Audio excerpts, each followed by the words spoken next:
Okay, I'm going to talk about my experiences and how God has been very, very faithful to me. And I by God being faithful to me, I also had to be faithful to Him. God says, "Come to me, and I will come to you."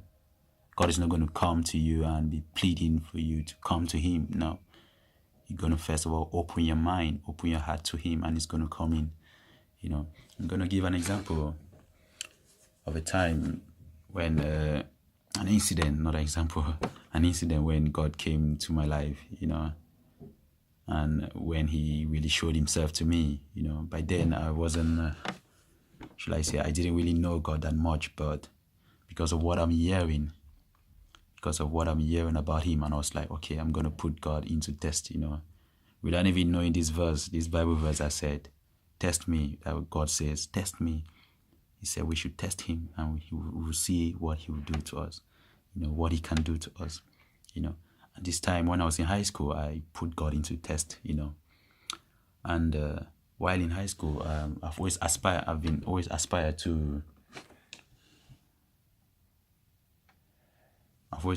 to be a sport prefect, and because I have so much passion in sports, especially football. It's like football is my life. I play football anytime, any day. Every moment of my life, like I just play football. Like I don't know, I just have this deep passion for it. Like I don't know. In fact, okay, going back to what I was saying. Anyway, so like I said, I had a passion for sports, and back in high school, I've always admired the post of a sport prefect. So while I was in Form 4, basically the fourth class in high school, so by then that was a class where we have to like campaign for prefect post. As a sport prefect, you have to control every sport activities.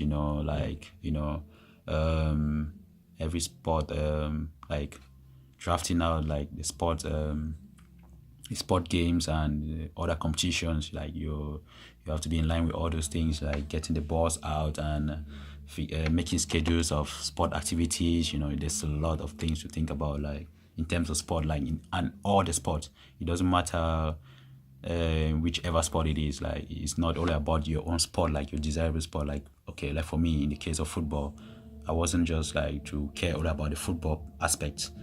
I had to care about the handball, the volleyball, the basketball. Even though I don't like it, but I just have to be connected with all these things.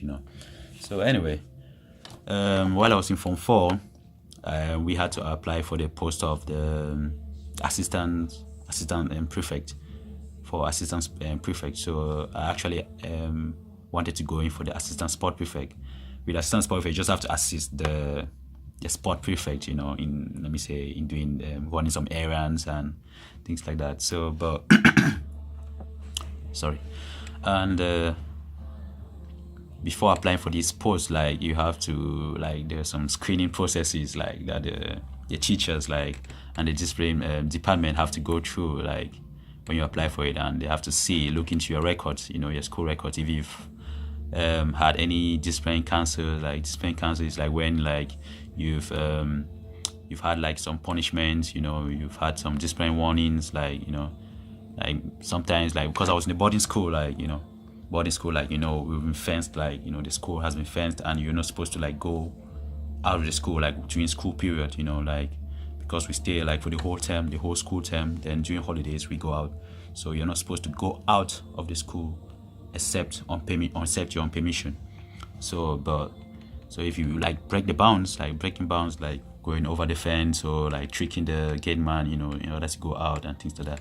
So during my whole period, during my 7 years, I've never done any of those stuff, breaking the bounds or things like that.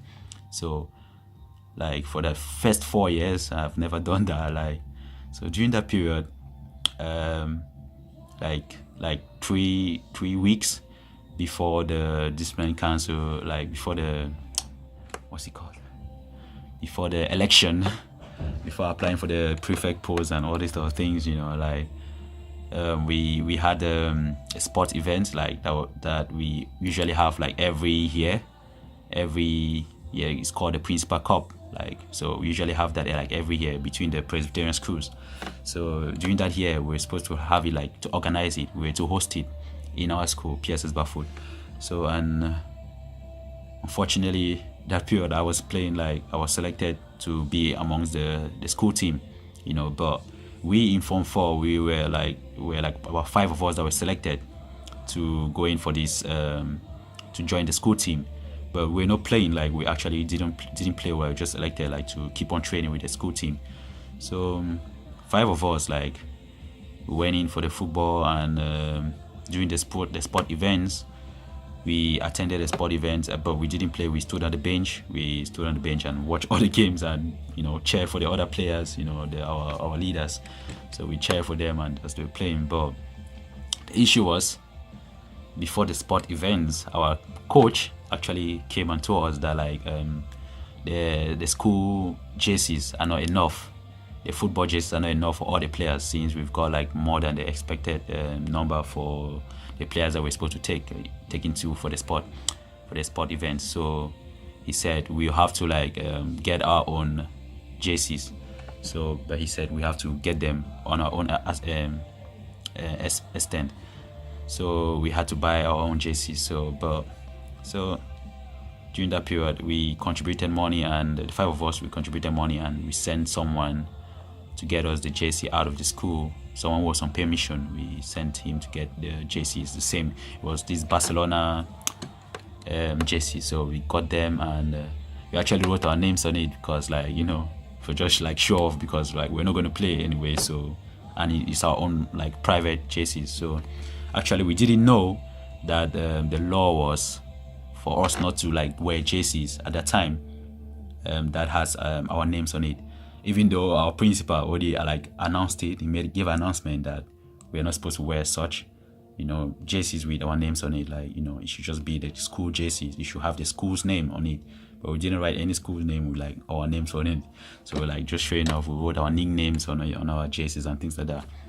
So we went, sat on the bench, and we're actually sitting in front of the delegates, the organizers of the event, we're actually sitting in front of them, like.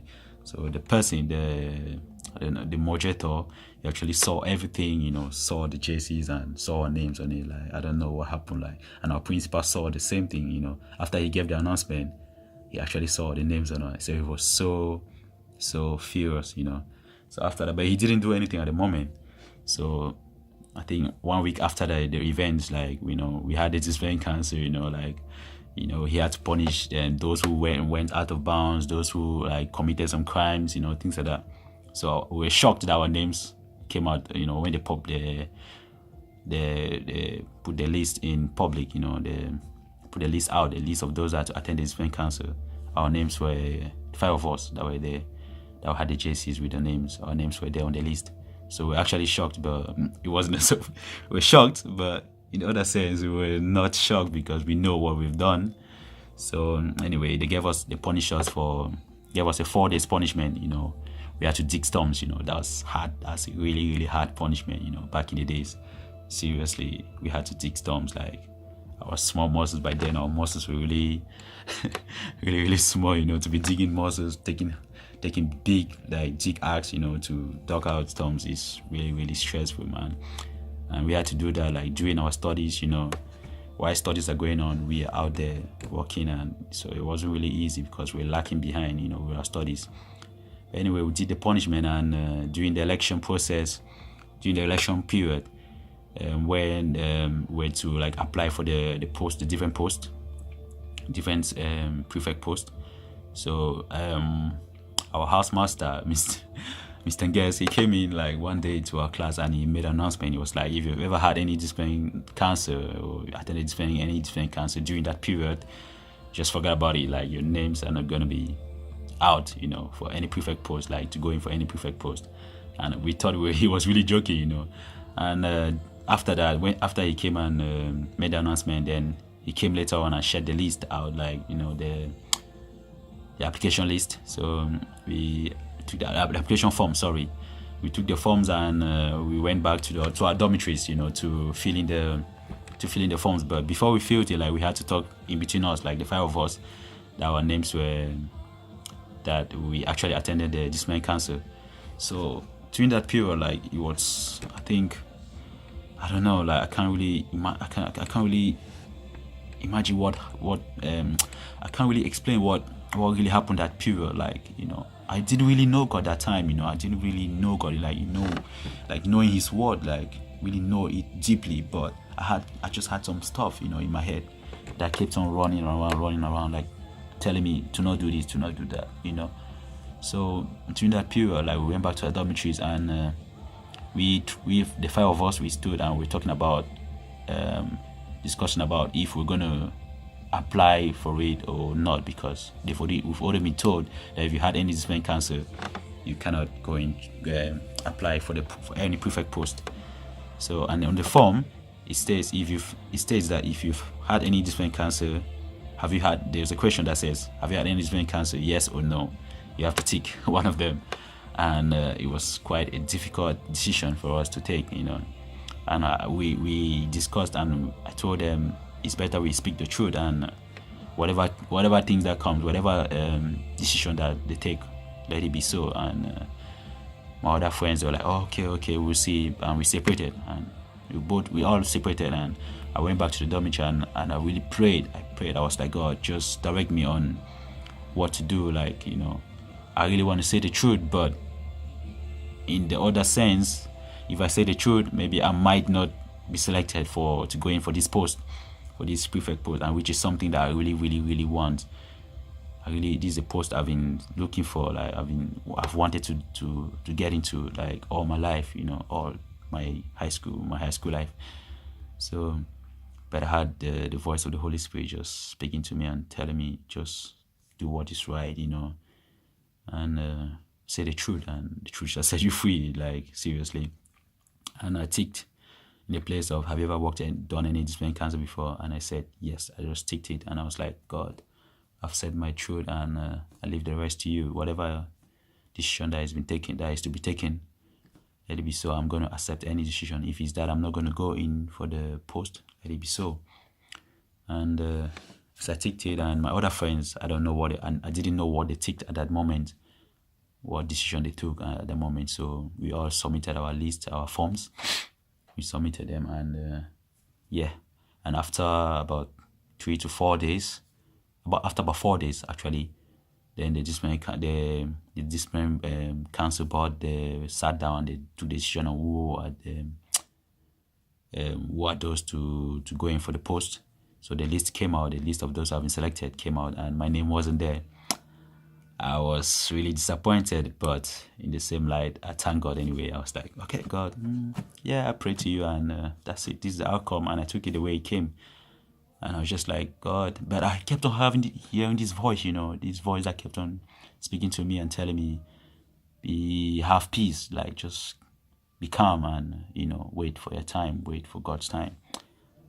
And I didn't have that post during that time, but after 2 years again, in lower seed, when I went to lower seed, like the next 2 years, the next following years, that when I was in lower seed, or after when I wrote my GCE O levels, ordinary levels, and I moved on to the next class, and I had very good results, thank God, because I was submissive to God's will and everything, and God gave me good results, and I went to the next class.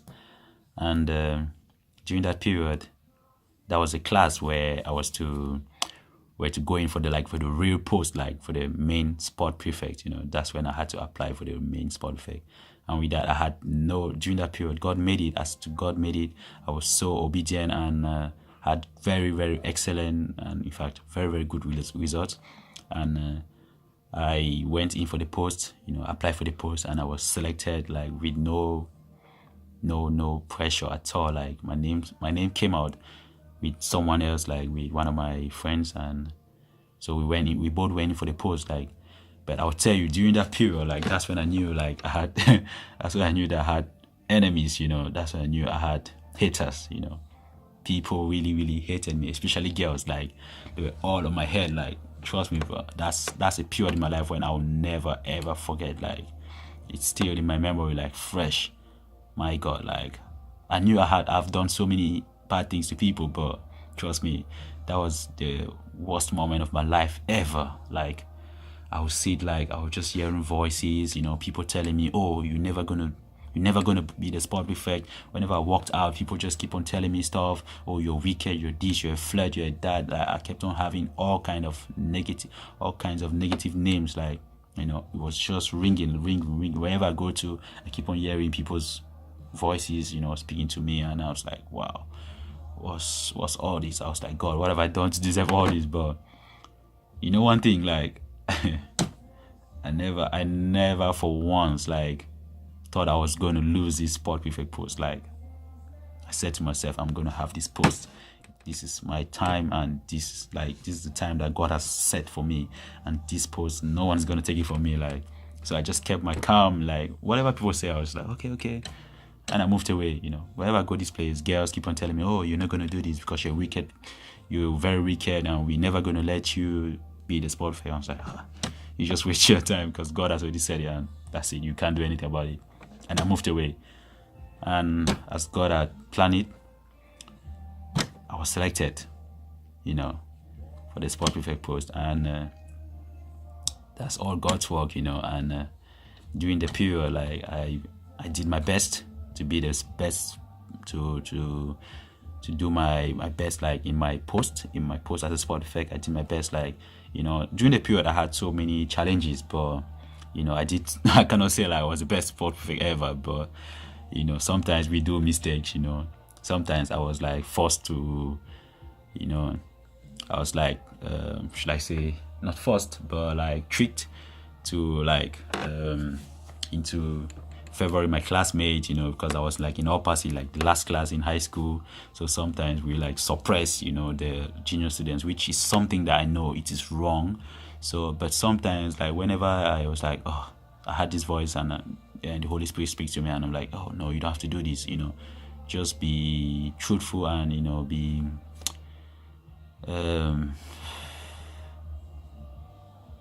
should I say, to be consistent with my work, like to do what is right, like, so that's what I try to do. I try my best to be consistent, like to do what is right in my post, but whenever I try to do what is right, like, not to favor anyone, not to favor whosoever, like to take the right decision, because sometimes whenever it's a day for the junior students, because we had days that is the junior students that had to do the sport, like on Wednesdays, and like Monday, Tuesday, and Wednesday it was the junior students, and Thursday, Friday, and Saturday was the senior students to play. But sometimes the senior students will want to play like on the days of the junior student. So sometimes they'll come to me and they'll be like, oh, sorry, sport prefect, can you like do something, so that, like, just tell these junior students to just like go away so we can, play, you're our friends, so I mean you should do something about this, So now I'll be like, in order to favor my friends, I'll be like, okay, and I'll be like, disfavor the junior student. I'll tell them, oh no, it's not your day today, even though it's your day, but you just have to wait because like there's a change of plans, and I'll favor them. Sometimes like my friends will come in, we come with some money, and they'll give me, and they'll be like, oh, we have this match to play, and like we're trying to, like, it's like a bet, so we'll just give you this money to just hold, and you just tell the junior students to hold on, like, after the bet, and they can continue playing. So, and the junior students were not happy with that, but sometimes like I had nothing to do about it because like the deed has been done, It's like, okay, I can't do anything about it, but my conscience keep on judging me, like, keep on telling me what you're doing is not right. So, and yeah, but sometimes like I made the right decisions, and I thank God for that period, because that period of my life, it really actually gave me the experience as a leader, to be a good leader. And sometimes like things are going to be tough, and to make the right decision is something really, really demanding, and to make the right decision, it takes guts, because you have to like face the devil himself, like, in order to take the right decision, right? Because you'll be having so many thoughts coming in your brain, and you have to do the right thing. And I thank God for every situation, So yeah, so just stay faithful, and it doesn't matter. my advice to other people, like, it doesn't matter whatever thing you're going through. If you get to a position in your life where you think, oh, I have to do what is right now, I have to say the truth, and you think, oh, if I say it, but if I say the truth, I might not get what I want to get, I might not achieve what I want to achieve. That's the lie of the devil. Like, don't listen to that. Like, just be focused, be focused. Say the truth, and the truth will set you free. Like, God has a plan for everything. It doesn't matter what the circumstances may be. It doesn't matter if you're going to go to prison. It doesn't matter if you're going to be crucified for whatever thing you've done or whatever. Just say the truth, and trust me, God sees, God knows everything, every decision. He sees our hearts. Like, he doesn't see what we do, like, externally. He doesn't care about. He sees that, but he doesn't care about that. Like, he focuses on what is in your heart, like the decisions that you've taken deep down from your heart. That's when he comes to bless you, like, because he sees your heart. Like, I myself are like, I usually think, and I'm like, but why did God actually favored me, like, during that period? Like, even though I've done so many evil things to people, I've hurt so many people, but why me? Like, then later I discovered that it's his grace, it's his grace. And he sees, like, because he sees my heart. He saw my heart, and he saw what I'm capable of doing. He saw greatness. There's greatness in each and every one of us, but it's all left for us, like, to take that decision. Until we take that decision, that bold step, to do what is right. That's where God comes in. Just take that bold step to do what is right, and that's when God is going to change your life. Like, he's going to do great things. It just takes one decision. One decision can change your whole life, can change your whole situation. Trust me.